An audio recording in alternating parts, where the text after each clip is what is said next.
So here we have problem number 6. It states that graph y is equal to tangent of x. Again, our domain being listed here, right? So this one is quite different from y is equal to cosine of x or y is equal to sine of x, just because it has those asymptotes, right?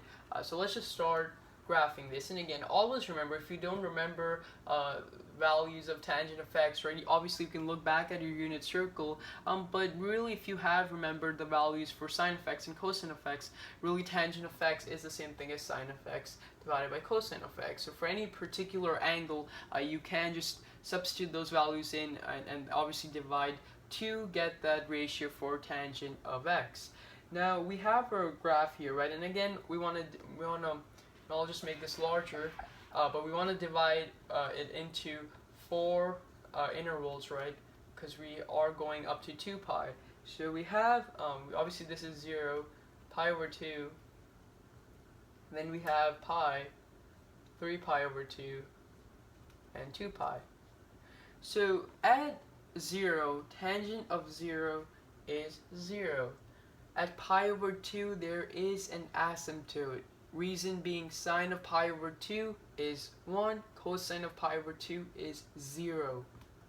1 over 0. You can never divide anything by 0. If you do divide by 0, that value is undefined. Therefore, there is an asymptote at pi over 2.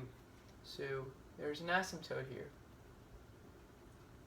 At pi, it's 0. Again, at 3 pi over 2, there's another asymptote for that same reason, because again, if you think about it, the cosine of 3 pi over 2 is 0, and again, it being in the denominator indicates why there will be an asymptote here. And at 2 pi it will be 0 again, just because at 0 and 2 pi it's really the same thing, right? 2 pi is just one revolution about the unit circle. So we have our graph here, and it's quite simple. If you think about it, there's 0 and then it's just an alternating sequence of that asymptote and 0. So we have 0, asymptote, 0, asymptote, 0. And now to graph the other part, right? We have the same idea here.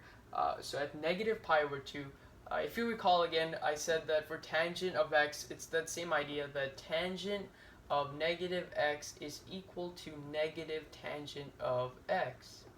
So it's the same concept as it was for sine of x, right?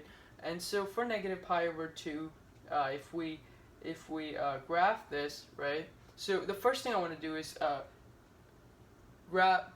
make a curve over here, right? And I'll explain why it looks something like this rather than something like that, right? So that will make sense to you.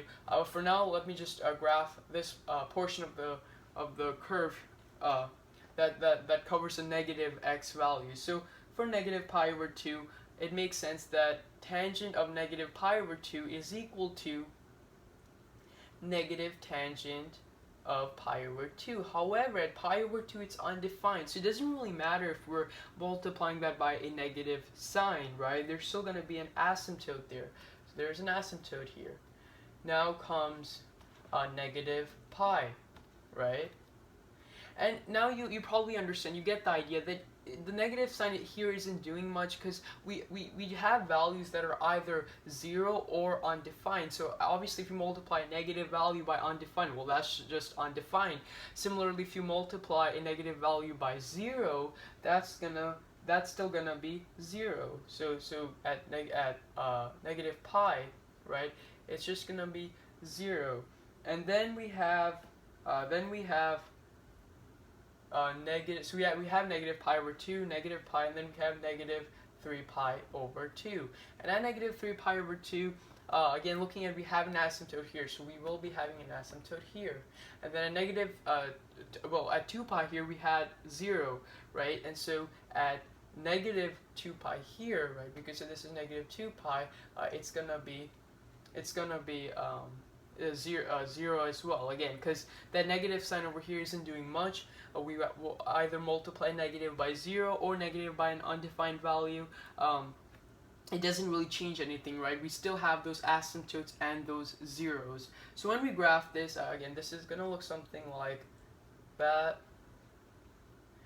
this will look something like this, that will look something like that, and this one actually will look something like this, and then this will look something like that. And I was saying that we did get all the points and everything, but we weren't exactly sure if we were to graph it like this or like this. So the easiest thing I would say is that just look at 0 and pi over 2, right? Well, 0 is the positive, it's here, right?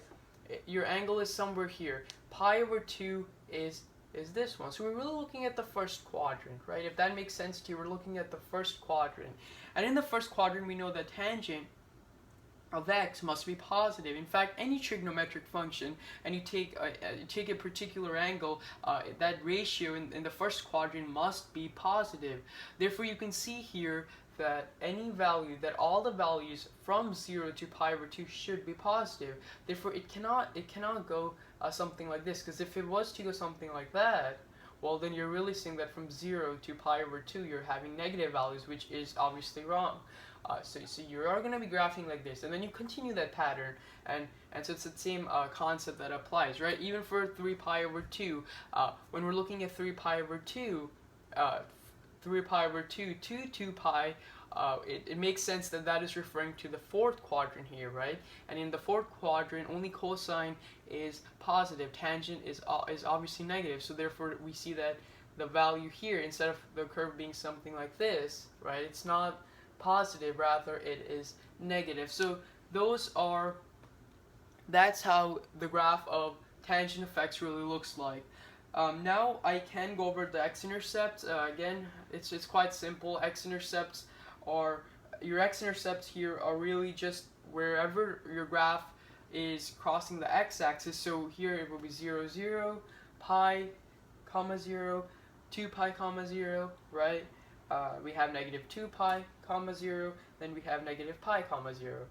Right, and our y-intercept is 0, 0, right, wherever it's crossing the y-axis. So in this case, obviously, 0, 0 is your x-intercept as well as your y-intercept. And then for your domain, I can write the domain.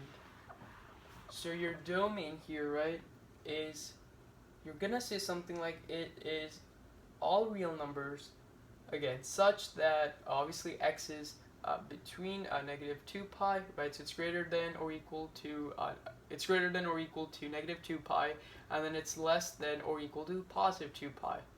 However, we want to say such that x is not equal to pi over 2, 3 pi over 2, right? Negative pi over 2, negative pi over 2, right, and negative 3 pi over 2. Negative 3 pi over 2. So it's not equal to pi over 2, 3 pi over 2, negative pi over 2, or negative 3 pi over 2. And again, the reason is that we have asymptotes there, where the function is not defined, right? Because you have those asymptotes where your curve is really approaching those asymptotes, but it's never actually touching them, because your function is not defined at these points here. And for your range, well, that's just all real numbers, and that's pretty easy to see why, because really your graph is extending infinitely in both directions, right? Even in this restriction, negative 2 pi all the way to 2 pi, here your graph will continuously be going upwards, here it will be continuously going downwards, right, to positive infinity to negative infinity here. So your range here is a set of all real numbers. So thanks for watching.